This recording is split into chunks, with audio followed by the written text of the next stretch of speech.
All right. Hello. Good morning, or good afternoon, or good night, depending on when you're watching this. My name is Reza. You can refer to me as Reza. You can call me Mr. Reza, I guess, if you want to be more official. If you would like to use my last name, that's fine too. It is Ghafur, Ghafur, even though Reza is fine. Okay, this is for social psychology. It is going to be taught this semester online. It is taught in an asynchronous manner. That means that we will not have set meeting times during the week to discuss. I will pre-record lectures and I will be posting those to YouTube just because that is a widely accessible platform. There will be links available to all of those YouTube videos posted on iLearn, so you can just go to iLearn and click on them and watch those lectures. Okay, also there will be a textbook for this class. It is called Social Psychology. The authors are Aronson, Wilson, Ackert, and Summers. It is the 9th edition. You can see the ISBN number in the syllabus. You do not need to buy the textbook, as I will be uploading a PDF copy of this book onto iLearn, which you can then download and use that at your leisure. It's a fairly good scan, so you'll be able to have all the fun features that you can find in an Adobe PDF. Okay, that takes care of that materials. So the lectures, I will record lectures each week. I will oftentimes break those lectures apart just to cover the different parts that you would go over in your text, and they will generally match pretty closely. And I'll occasionally either leave things out or add a little bit of additional information or make corrections as the need requires, but for the most part the two things will march kind of in parallel.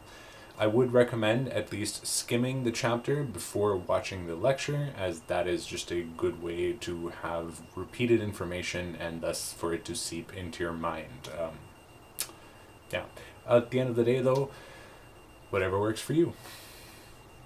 Okay, so what you will need to do in this class. So like I mentioned, every week there will be some lectures. You can watch those at any time. I mean, I'd hope you would watch them during that week, but I guess you could watch them whenever. Probably not before they're released, though. Okay, but then you will also have various things that will be used to evaluate you, which I'm sorry for, but that's just how school and exams and us being able to give you a stamp saying that you're educated now works. And until such time that that changes, well, this is what we got. Okay, so the first thing that will happen is every week, along with the lectures, I will post some weekly questions. You can think of these as quizzes. There will be 3 questions every week. There's the 3. And you will have 2 attempts to answer these questions, meaning you can answer all 3 of them, submit them, look to see what you got right and wrong, and then you can try it again. Now, it will not give you the answers until the week is over and the quiz is closed, but you will of course be able to see which ones you got right and wrong and use that to maybe read a little bit more in the textbook or go over that material in the lectures. Okay, so those will be the weekly questions. I think I said there'll be 3 questions each week, but if not, well, there's that again. Okay, beside those weekly questions, there will also be some midterms. You will have a total of 3 midterms over the course of the semester. Each midterm will have 25 questions. You will also be able to drop the lowest grade of those 3 midterms. Another way of saying that would be I will only count towards your final grade your best 2 scores. Now, since I'm offering this though, there will not be makeups for midterms without either letting me know before they're due, and by that I mean at least a few days before it is due, or some kind of doctor's note explaining why you were unable to take it.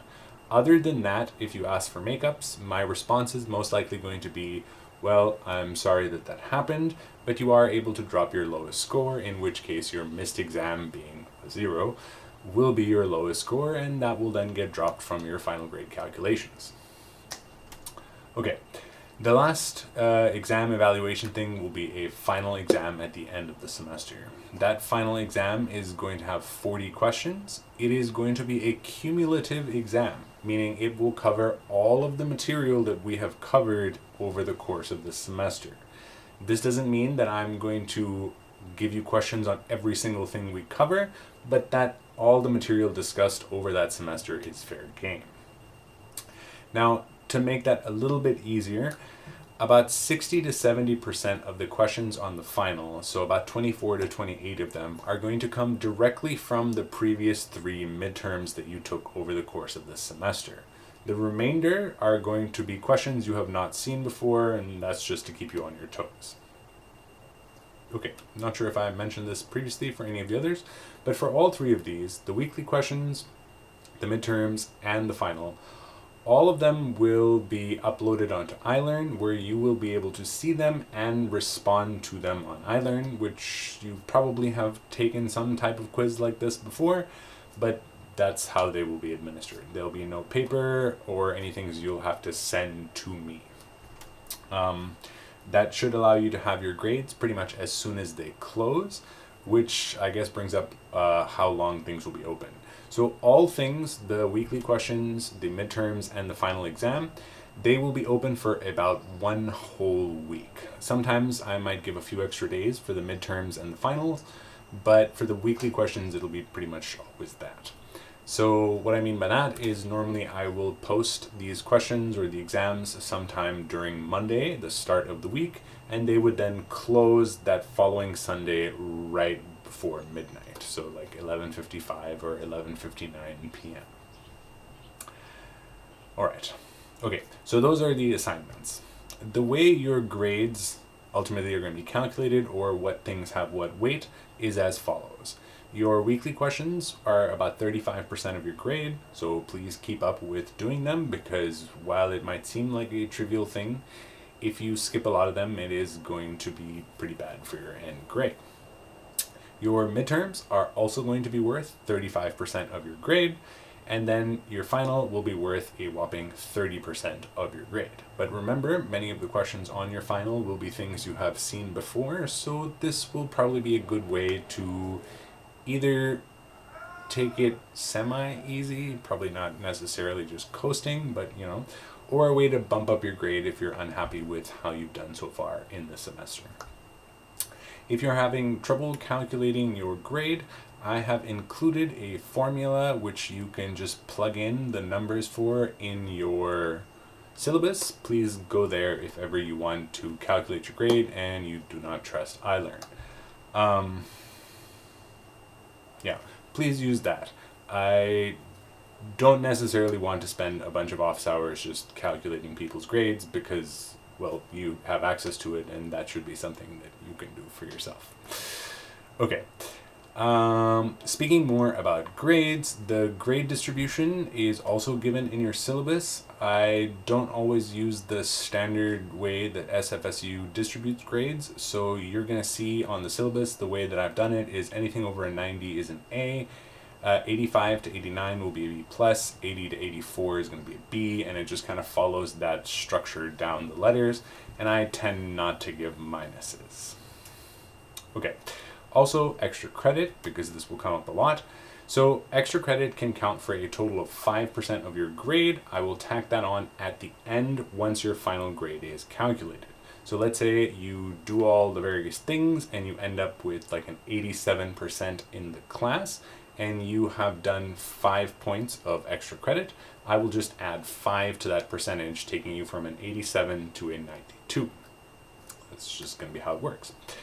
Okay, you will have 2 options for extra credit. You can either complete SONA studies. I will post some flyers as they are sent to me on iLearn, but you are not limited to doing those studies. You can take part in any studies that are on the SONA website. If you have trouble accessing SONA, there are tons of help me tutorials and whatnot that will allow you to get through it, and if not, you can always email me if you're having trouble. Okay, you do not need to give me write-ups or anything. Just make sure that you assign the credits for the various studies you do to this particular class. You can't just tell me at some point in the semester, ooh, I did a study, and I'm counting that towards your class. It will have to be in the SONA system, because at the end of the semester I will download a report and it will tell me such and such student did this many units and assign them to your class. Please do not double count units. You cannot do a study of 2 units and use those 2 units as extra credit in one class and another class. That is a good way to get you into some trouble. Okay, now not everybody wants to take part in research, even though it is helpful to researchers if you do, but ultimately it is your right not to if you don't want to, or sometimes there are just not enough studies available for which you are eligible. So another way to complete the extra credit will to be a writing critiques about some articles that I will post also on iLearn. The manner in which you will critique them, I will also upload a rubric, you could call it, of the various things I would require. Basically what I would have you do is read an empirical article, talk a little bit about what their hypothesis was or what they were trying to prove, and then go over a brief sort of summary of their method. What were the participants like? Where did they come from? How many of them were there? What were they asked to do? What type of design was used? Were assumptions checked or not? So on and so forth.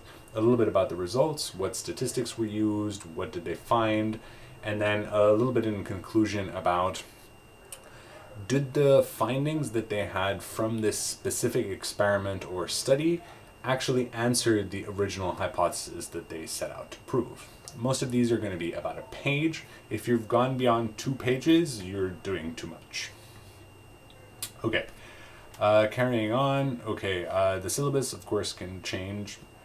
And this is just kind of a rough guide, but I will let you know if something like that happens.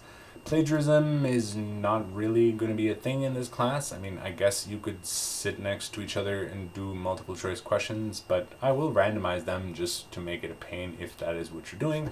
But I am not a policeman and thus can't stop you. So just remember that this is money you're spending for you to learn, and if you want to spend that money to cheat yourself out of learning, you're adults, and that's your business. Okay. Please note that there are things available if you have any learning difficulties or struggles and you need those things available to you. You can go through something called the DPRC, which is the Disability Program and Resource Center. You can see their website, and a phone number, I believe, is given on the syllabus. If you're ever having trouble contacting them, even though they're super good about that, you can always reach out to me and I will help you get that sorted.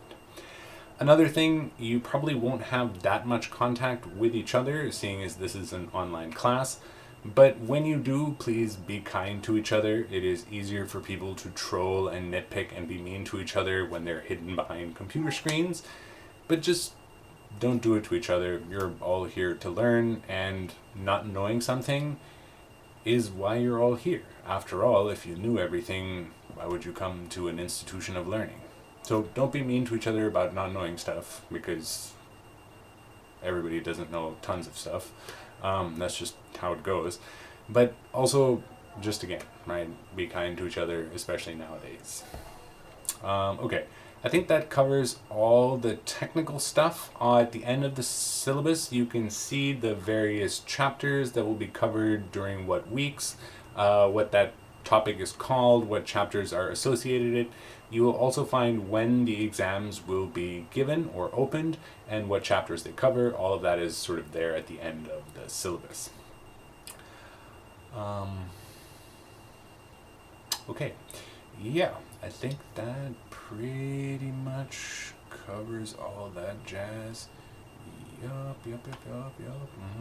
Okay, other than that, office hours, I have not yet determined when those office hours will be. I will likely hold at least 1, maybe 2 hours of Zoom office hours, just because this is an online class and I imagine many of you might not be close to campus, even though some of you will, in which case you can always stop by in person and say hello.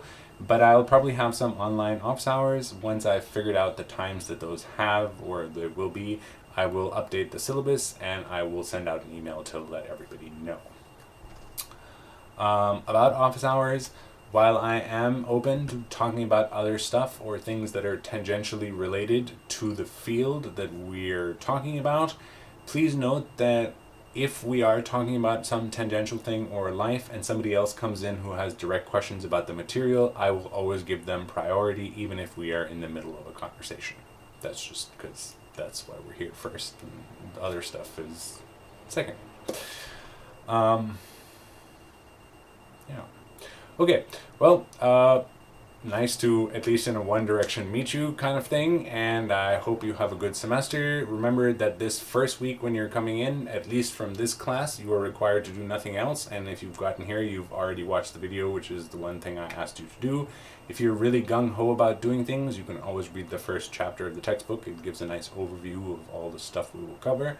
But other than that, settle into the semester. Please take care of yourselves. And let me know if things come up during the course of the semester. All right. Until next time. Ciao.